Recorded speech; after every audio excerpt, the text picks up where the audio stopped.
welcome to the fifth podcast I've ever done, but the first Anfield Road Wolves in Focus episode starring myself, Cop Talk. So I'm just going to give you a little bit of information really on what's happened as such. So after 4 podcasts I've done on my own, starting from scratch, there's been a bit of a change. I've joined this lovely group of the Anfield Road Wolves, and basically it's a group of people just like myself who are your everyday fans. They're going to be talking a little bit around the Liverpool Football Club scenarios and players and news and everything else. And this is my own little segment called In Focus. So thanks again for all the support recently.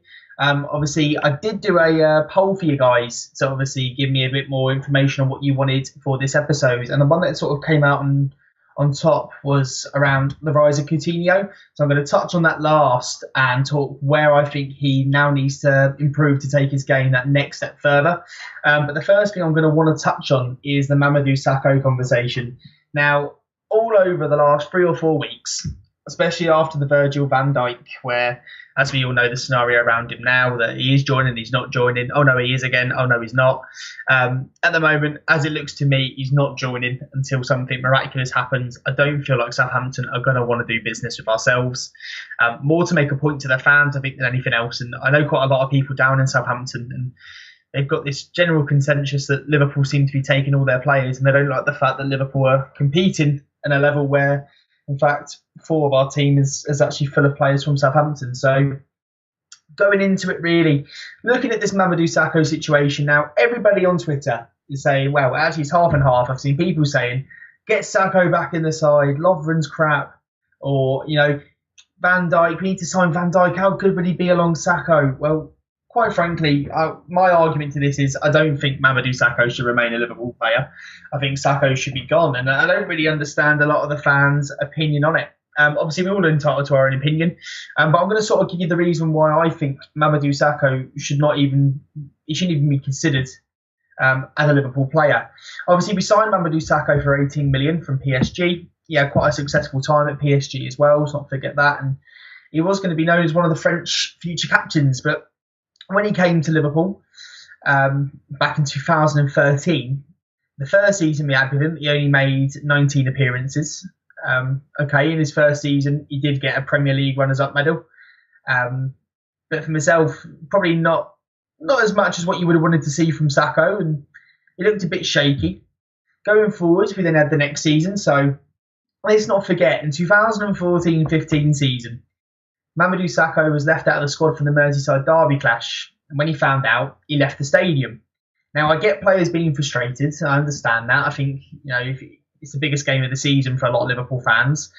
But surely, whether you're in the team or not, there's a team ethic for me, and that team ethic is, I'll stay and support the boys. And do you know what? If after the game you're still angry, take the manager into an office and absolutely lose your rag then. But to not even stay and watch your team, I think that's quite poor. Obviously, he then did finish the season quite strong. Not that we did, but obviously we changed to the 3-man defence that season. And then, obviously, the next season onwards was the 15-16 season, which, as we know, was the rise of Jurgen Klopp. We obviously got to the Europa League final, and yeah, he did play a big part in that, especially in the Borussia Dortmund tie. But again, more controversy because he was then ruled by UEFA to have. Obviously, we all know around the drug issue. It was the fat burners, which shouldn't have been suspended, but he was. So when we come to think of it, Sakho's had 3 seasons at Liverpool. Now, obviously, last season, he went out on loan to Crystal Palace. The 2 things I'm going to touch on. So the first 3 seasons he's been at Liverpool. Has he honestly done enough to convince me that he is going to be the man that takes us further? No, not at all. When you look at Liverpool's goal conceding record in the last, 10 years or so, the year that we finished second in 08-09, so obviously the first time we finished second, we only conceded 27 goals that season, which is generally that's a title winning performance, and as we know, we just missed out that year. We then conceded 35, 44, 40, 43, and then Sakho's first season we conceded 50. Now, we did finish second that season, like I've said, but we conceded 50. The season after, we conceded 48. The season after, we conceded 50.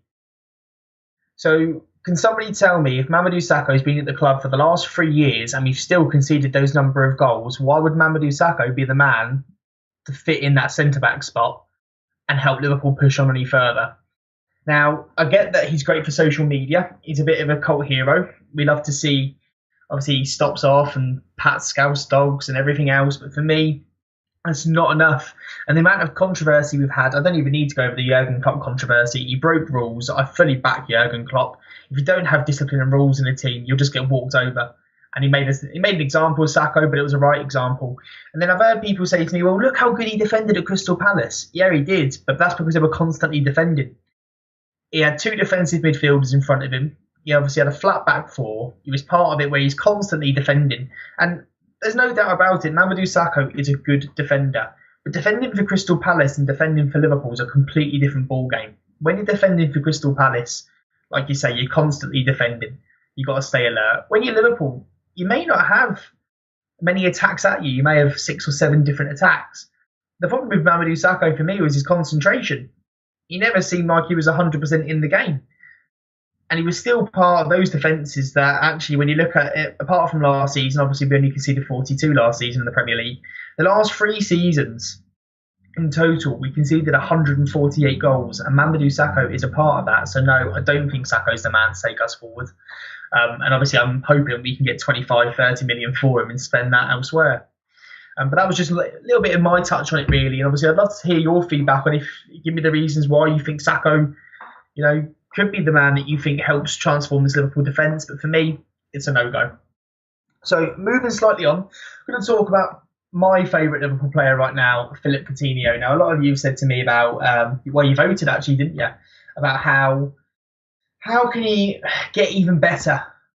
Now, it's quite tough. I was quite fortunate that I was at Philippe Coutinho's first away game for Liverpool back in 2013, away at St Mary's. We lost 3-1 that day, but Coutinho did score.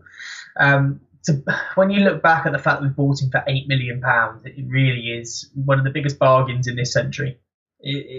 I've read rumours that Jay Rodriguez has gone to West Brom for £12 million yesterday. So to think that we've got Coutinho for £8 million is an absolute steal. And something that didn't really get mentioned much, but in his first season, the amount of assists he got, it was absolutely crazy. He was only there 3 months, and he was setting up goals left, right and centre.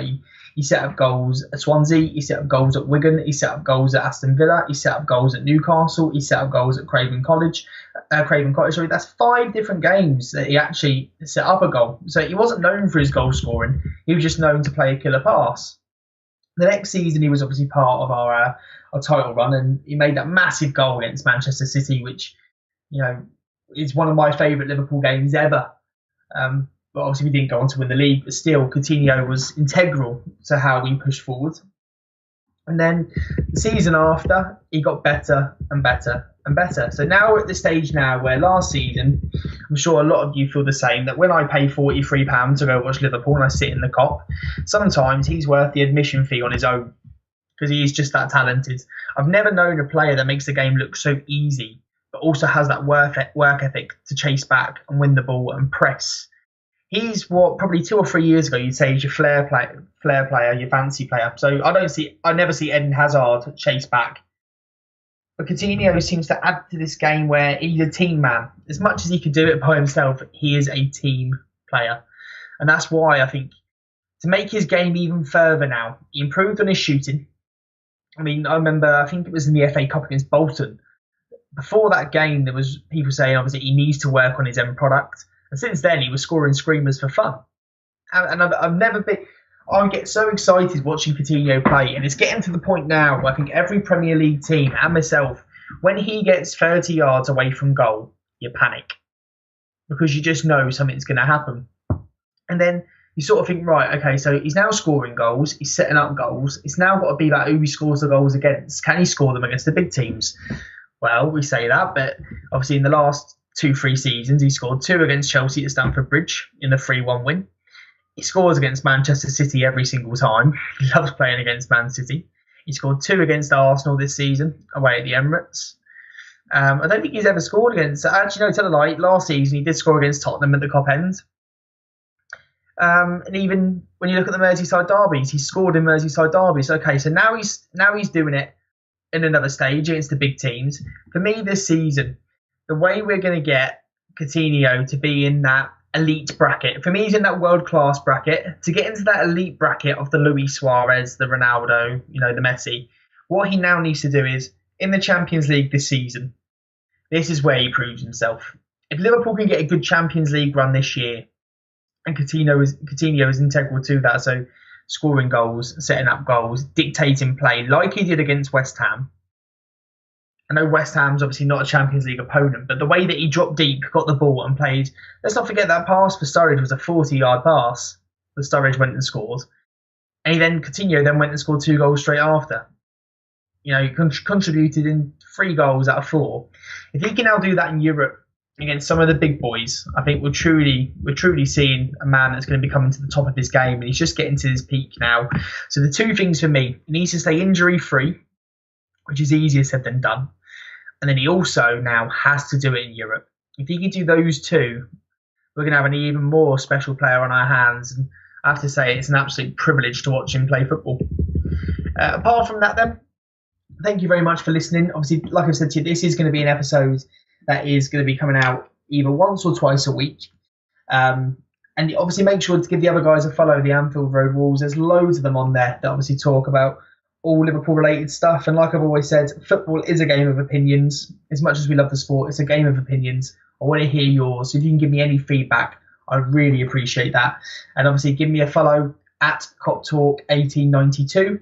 But apart from that, thank you very much. Make sure you keep your eyes peeled for another poll, because I'll always do a poll to see what you guys want to listen into a podcast. I don't just want to talk about stuff that you don't want to listen to.